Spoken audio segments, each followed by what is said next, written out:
Sugarcane farmers in Kericho and other surrounding counties are set to benefit from a 3 billion shillings West Valley sugar mill situated at Kapkormom, Soin, Sigowet constituency.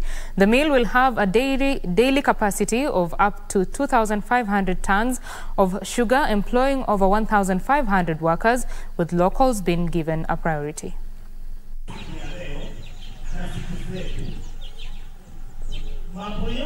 That for the first time in history and after a very long time, because the last sugar factory we had was Soin sugar.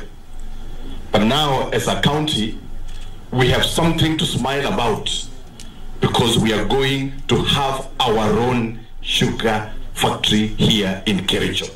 Tuko na mpango ya kufanya farm ama cane development na farmers small scale. So kitu ya kwanza ni mbolea, tutalete mbolea, tuandikiane, tuweke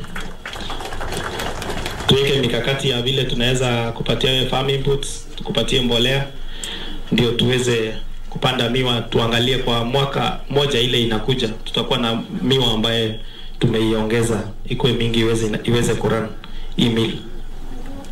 This establishment is worth about 3 billion shillings. The economy of this region will grow by another 6 billion shillings just by the presence of this factory.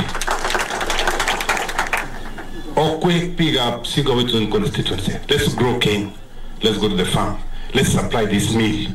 Your lives will change fundamentally.